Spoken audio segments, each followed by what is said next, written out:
इस क्वेश्चन में देखो एक वेक्टर दिया हुआ है हम लोग को, vector A I cap plus J cap लिख दिया, vector A I cap plus J cap, vector B 2 I cap minus J cap, vector B 2 I cap minus J cap, और एक तीसरा कोप्लेनर वेक्टर है वेक्टर सी। इस तरह से कि ए और सी वेक्टर का डॉट प्रोडक्ट, बी और सी वेक्टर का डॉट प्रोडक्ट, ए और बी वेक्टर का डॉट प्रोडक्ट तीनों इक्वल है। तो जो ये सी वेक्टर है इसका मैग्नीट्यूड बताना है कितना होगा। कैसे बनाएंगे इसको समझते हैं।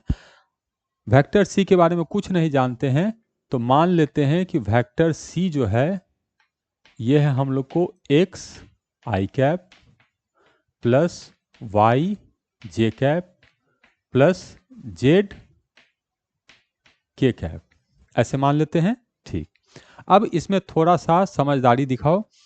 कह रहा है कोप्लेनर वेक्टर है, इन दोनों वेक्टर के प्लेन में ही है।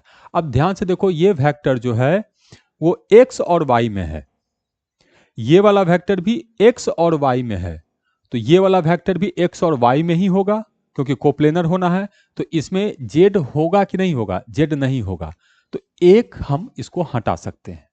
ये आ गया हम लोग को। अब इस वेक्टर का इस वेक्टर के साथ डॉट प्रोडक्ट लेंगे तो vector A dot vector C आएगा हम लोग को x प्लस वाई। ठीक, आ गया। इसके बाद इस वेक्टर का इसके साथ डॉट प्रोडक्ट लेंगे तो आएगा हम लोग को वेक्टर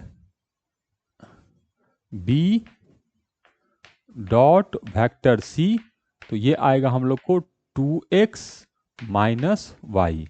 और वेक्टर ए वेक्टर बी इन दोनों का जब डॉट प्रोडक्ट लेंगे तो vector A dot vector B ये आएगा हम लोग को 2 और माइनस 1, तो ये आ गया 1। अब ये चीज तीनों बराबर है तो इन तीनों को मिलाकर सॉल्व कर लेंगे तो इससे हम लोग का व्यवस्था x और y का हो जाएगा। तो यहां से पता चला कि x प्लस वाई जो है ये 1 के बराबर है और 2x माइनस वाई जो है ये भी हम लोग को 1 के बराबर है। दोनों को जोड़ देते हैं तो यहां से पता चला कि 3x जो है ये 1 है, तो x आएगा हम लोग को 1/3। तो x अगर 1/3 है, दोनों का जोड़ 1 है, देखो x और y का जोड़ 1 है तो x इसमें पुट कर देंगे तो यहां से y आ जाएगा तुमको 2/3। तो x और y का तो व्यवस्था हो गया। क्या क्वेश्चन में हमसे x और y पूछ रहा है? नहीं, क्वेश्चन में हमसे वेक्टर सी का मैग्नीट्यूड पूछ रहा है। तो वेक्टर सी का मैग्नीट्यूड कितना लिखेंगे? तो वेक्टर सी है X I cap plus Y J cap, तो सी का मैग्नीट्यूड होगा under root X square plus Y square. इसको लिखेंगे ऐसे, अंडर रूट एक्स का स्क्वायर करेंगे तो 1/9 प्लस वाई का स्क्वायर करेंगे तो 4/9,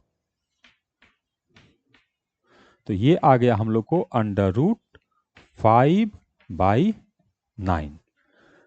तो करेक्ट आंसर है हम लोग का ए, अंडर रूट 5/9।